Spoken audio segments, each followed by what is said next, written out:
Hi everyone, this is topic 8, Discourse Analysis. Introduction. Discourse analysis is concerned with suprasentential relationship, that is, the connection of a series of utterances to form a meaningful whole. Consequently, our object of study now are not isolated sentences, but rather texts, which can be defined as any stretch of language, regardless of length, that is spoken or written for the purposes of communication by real people in actual circumstances. The overriding property of text is a texture, which derives from the fact that it functions as a unity with respect to its environment. Texture results from coherence and cohesion, which are the two text-centered notions, which shall be the focus of this topic. Cohesion. Cohesion is a linguistic device used to write well-formed texts in which every idea is interrelated with others by means of different linguistics and semantic resources. It may be defined as the links that hold text together and give meaning to it. There are 5 different types of cohesion, namely reference, substitution, ellipsis, conjunction, and lexical cohesion. It is worth noting that the first 4 of them have been grouped under the common term grammatical cohesion. Reference. Reference refers to how the encoder introduces participants and then keeps track of them once they are in the text through proforms. Proforms can be defined as units which can't be interpreted on their own, but whose understanding depends on semantic connection with their referent. The identity of the referent may be retrievable from a number of different contexts. From the general context of culture, that would be called homophoric reference. From the immediate context of situation, that would be called exophoric reference. Or from elsewhere within the text itself, and that would be called endophoric reference. Homophoric and exophoric references are not cohesive since they do not bind two elements from the text.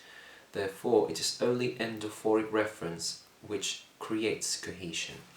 Endophoric reference can be of 3 main kinds. The first one is anaphoric. This occurs when the reference has appeared at an earlier point in the text. The contrary would be cataphoric, and then there's esphoric. This occurs when the referent and the proform appear within the same noun phrase. There can also be a distinction between 3 subtypes of referential cohesion. Personal reference, which is expressed through personal pronouns and possessives. Demonstrative reference, which is expressed through obviously demonstratives. And comparative reference, which is expressed through reciprocal and reflexive pronouns, adjectives and adverbs. Deixis. A subtype of reference is the so-called deixis, which is normally synonymous with exophoric reference, as its referent is typically recovered from the immediate context of the situation. If an element is deictic, it means that it has to be interpreted by reference to the situation here and now. Therefore, deixis is a form of referring that is tied to the speaker's context. The most basic distinction between deictic expressions are either near speaker or away from speaker, because the speaker is the deictic center. Deixis may be classified as follows. There's personal deixis, which refers to the participants taking part or being talked about in the conversation. Spatial deixis, which is related to the location of one or another or both participants in the speech act. Temporal deixis, which is related to the time at which the communicative act takes place. And discourse or text deixis, which has to do with the lexical or grammatical elements which indicate or refer to some portion or aspect of the discourse. Substitution. Substitution is defined as a grammatical phenomenon whereby one linguistic item is replaced by another to avoid repetition. Depending on the grammatical class of the elements involved, there are 3 different types of substitution. The first one being nominal, the second one being verbal, and the third one being clausal.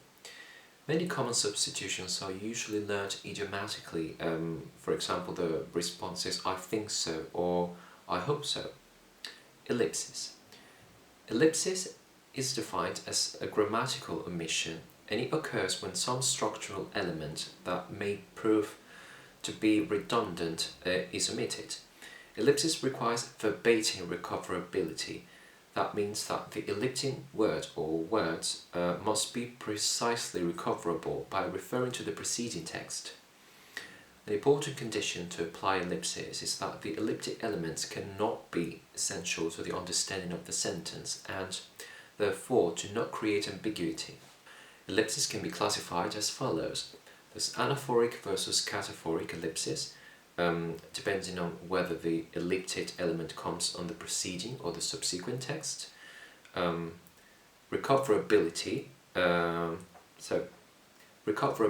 so in textual recoverability, full form is recoverable from a neighboring part of the text. Then there's situational recoverability, where we resort to the extra-linguistic situation, and then there's structural recoverability, where the element is recovered from knowledge of grammatical structure. Ellipsis may also be classified into nominal, verbal, and clausal, depending on the element that has been ellipted. Since both in Romance and Germanic languages nominal ellipsis is possible, it should not prove difficult for Spanish students. However, verbal ellipsis may cause some problems. Especially, there are two common types of verbal ellipsis which might prove problematic for learners, which are echoing and auxiliary contrasting. Conjunction. Conjunction refers to systematic relationship between sentences. It differs from the previous cohesive devices in that it is not a device to remind the addressee of previously mentioned elements. However, it is still a cohesive device, since it signals relationships that can only be fully understood through reference to other parts of the text. In other words, conjunction specifies how what is to follow is connected to what was said before. Morphologically speaking, cohesive conjunction is generally realized by adverbs, prepositional groups, clauses, and conjunctions. Authors like Halliday distinguished between three main categories: elaboration, extension, and enhancement. Lexical cohesion. The remaining type of pattern by which an encoder creates cohesion in discourse is the choice of lexical items. Lexical cohesion is achieved because there's a selection of items that are related in some way to those which have appeared before.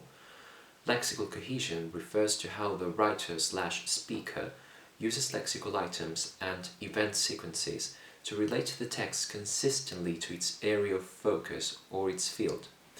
Only open class items contribute to lexical cohesion, since grammatical words do not encode lexical content. There are two major types of lexical cohesion, each of them with further classification. The first one is reiteration, which includes repetition, synonymy, and superordinate relations, for example, hyponymy or the use of general words like thing or stuff. Then there's collocation, which includes pairs of opposites, pairs of words drawn from an ordered lexical set like the days of the week or the months or the seasons, and members of lexical sets which stand in some kind of recognizable semantic relation to one another. It is noteworthy to mention that collocation is not limited to pairs of words, but it is common for long cohesive chains to be built up. In this sense, a lexical strain is a list of all the lexical items that occur sequentially in a text and can be semantically related in some way. Coherence. Besides cohesion, texture also involves the text's relationship with its context. According to systemic linguistics, for a text to be coherent, it must belong to a specific genre and must be understood in relation with its register. Teaching coherence is therefore understood as the ability to organize the ideas in a text according to the text type. Generic coherence, the context of culture. If a text can't be easily attributed to a genre, then it is in some way a problematic text. There are as many different genres as there are recognizable social activity types in our culture. There are literary genres, educational genres, and there's also an extensive range of everyday genres. The apparently simple act of recognizing the genre of text suggests that one aspect of the meaning of text is its generic identity. Therefore, negotiating texts depends in part on identifying ways in which a particular text is similar to others circulating in the culture. The generic identity of a text lies in three dimensions: the co-occurrence of a particular contextual cluster or its register configuration, the text stages or schematic structure, and the realizational patterns in the texts. Situational coherence, the context of situation. There's a second level of situational context which also constrains the appropriacy of language used. The more specifically we can characterize the context of situation, the more specifically we can characterize and predict the properties of a text in that situation. Predictability also works in the other direction. Given an example of language use, we can make predictions about what was going on at the time that it was produced. Authors like Halliday have suggested that there are three aspects in any situation that have linguistic consequences, namely field, tenor, and mode. Only these three have a direct significant impact on the type of language that will be produced.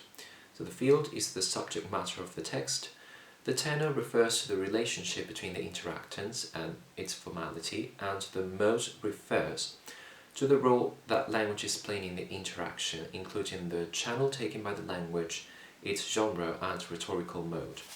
In conclusion, our legal framework considers cohesion and coherence as two crucial parts in the learner's development of discourse competence.